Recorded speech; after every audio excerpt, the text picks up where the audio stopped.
What's up, everybody? Welcome to the CCV HSM YouTube channel. And if you haven't already, please be sure to hit the subscribe button at the bottom of this video and stay up to date with everything that we're pushing out, whether that's entertaining or encouraging content. We want this channel to be a place where you can come, find what you need, and then share with anyone who you feel may be encouraged or, like I said, entertained by it.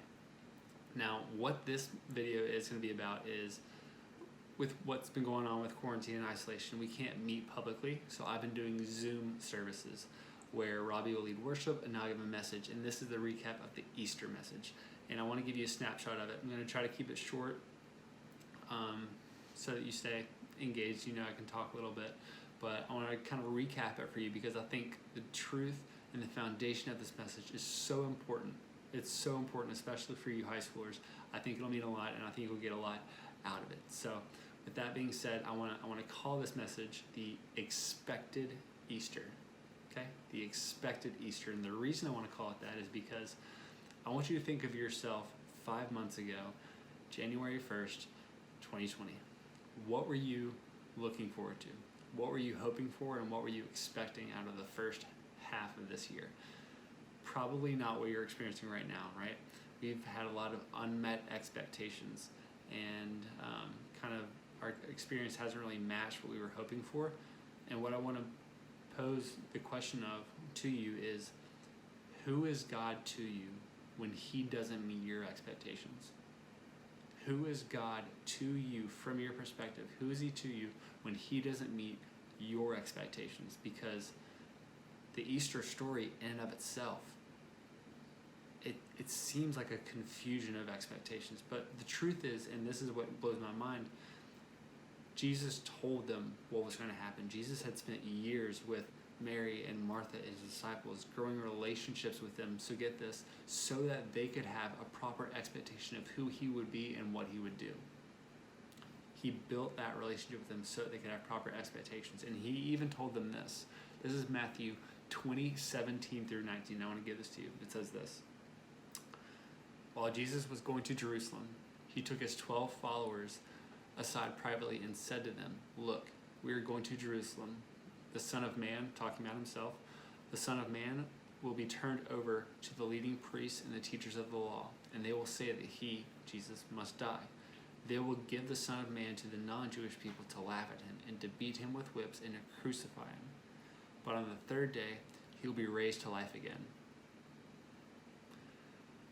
And the crazy thing is that Jesus did this multiple times. Like, He told His disciples, He told Mary and Martha exactly what was going to happen.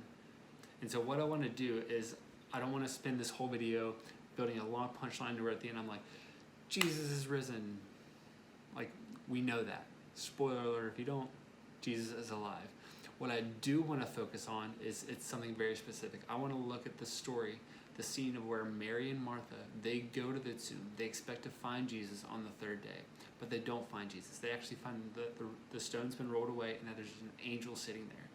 And what the angel says to the two women, Mary and Martha, is so important. It's so vital. And like I said, when I read this story, I just read it over and over and over, and I caught this consistency with what the angel said that I had never noticed before. And so I want to read to you from Matthew, Mark, and Luke, the interaction between Mary, Martha, and the angel. It's super short, but I want to see if you notice anything consistent, and let me know, okay? The verses should be on the screen.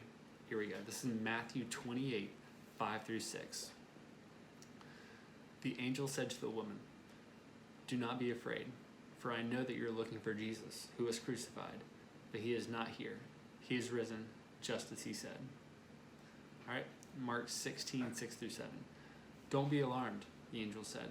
"You're looking for Jesus, the Nazarene, who was crucified, but He is risen. He is not here. See the place where they laid Him.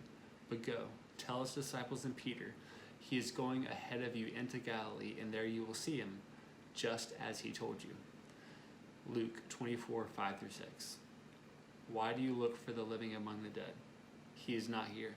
He is risen. Remember how He told you while He was still with you in Galilee." Now, did you catch anything? Obviously, if I was Mary or Martha and I saw a big white glowing angel, I'd be petrified. So the angel starts off with saying, don't be afraid. But what the angel really emphasizes is when he says, he is not here. He is risen just as he said. He's going on ahead of you. There you will see him, just as he told you. He's not here. He's risen. Remember how he told you while he was still with you. When I read that over and over and over, it dawned on me. And this is my first point for you, and that is that Easter is a celebration, but it's not a surprise. Easter is a celebration, but it's not a surprise. Quick question, when is your birthday?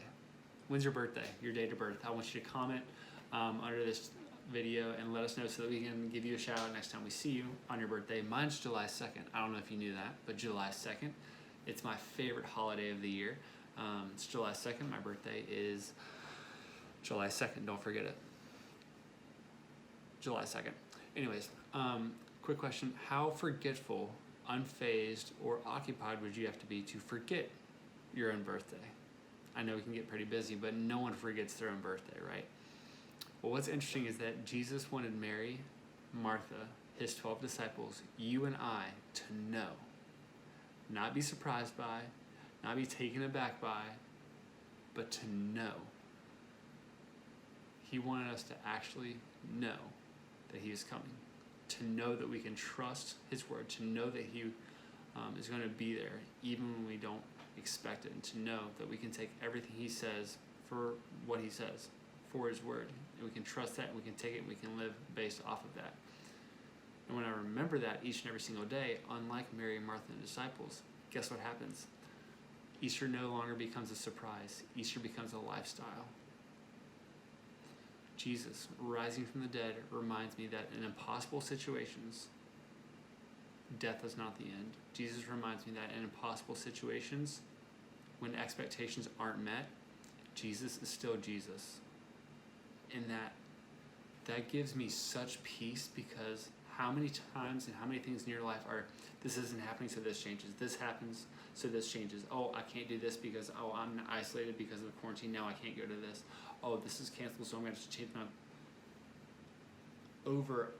While that's happening, over all of that, God is still God. And Jesus rising from the dead, showing us that the most impossible situation, death, he defeated that and shows us that that's not the end. Jesus over everything. And that was his big exclamation mark. That is what he is letting us know. And that's what we can take away from Easter. And the most important thing is that is something worth celebrating, but don't ever be surprised by it. The reason we're surprised by it is because we forget it so quickly and so easily. Because we choose to value the small things here and there. So I encourage you to put a bigger value on the truth of what Jesus did through Easter. Celebrate it every single day. Don't just be surprised when it comes up on the calendar one day a year. Like I said, that should encourage us each and every day, not just one day a year.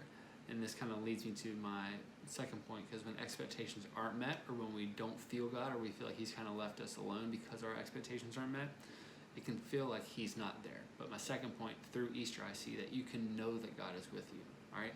You can know that God is with you even when you don't see him. See, Mary and Martha, what did they do? 3 days after, they went to the tomb with oils and spices to anoint his body. And what did they expect? They expected to find Jesus. They expected to find Jesus dead, but they expected to find him at the tomb.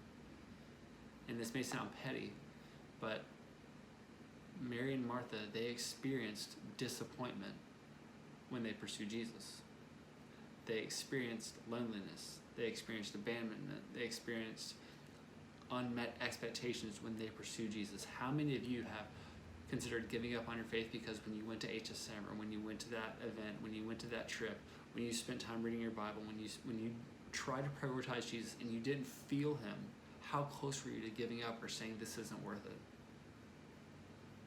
So often, the relationship that you have with God hangs in the balance of unmet expectations.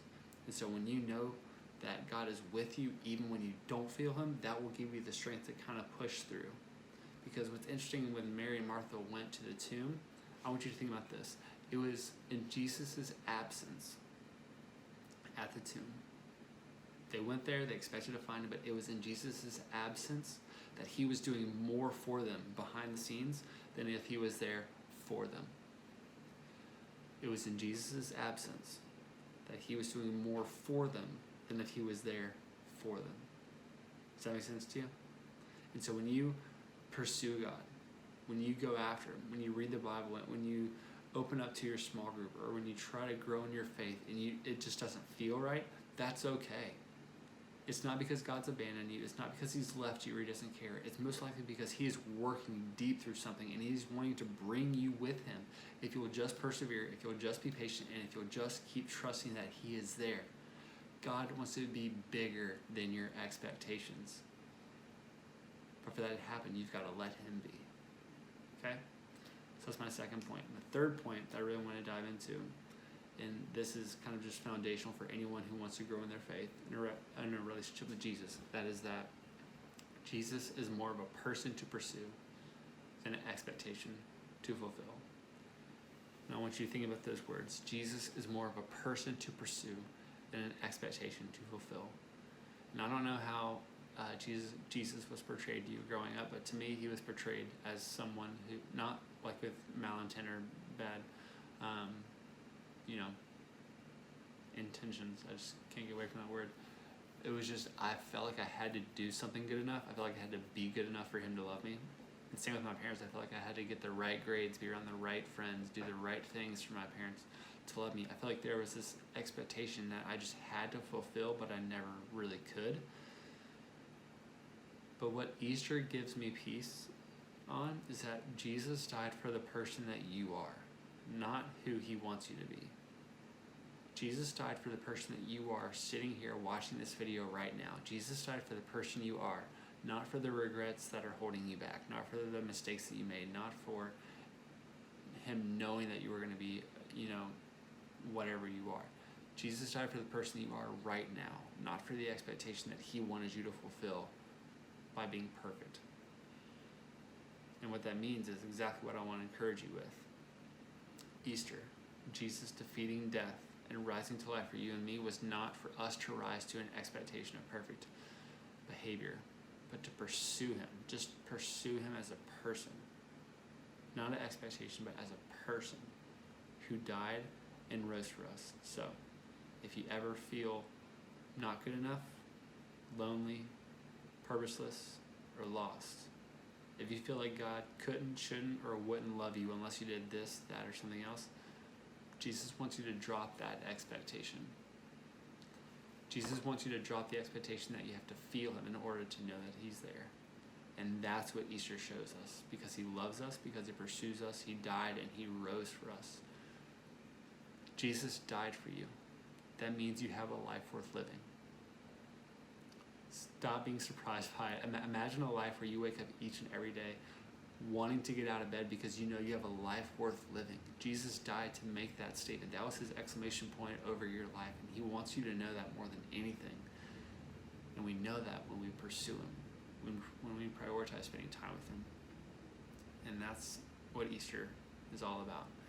And so I encourage you, remind yourself of that each and every day, not just once a day on the calendar, but each and every single day. I hope this was somewhat encouraging for you. If you think it was, I encourage you to share this. Please, again, subscribe, like, and stay tuned for more content that we have coming out. I'm starting a 6 to 7 week series next week that I definitely want you to be in tune for. So, as always, love you guys. Hope to see you soon. Have an awesome week.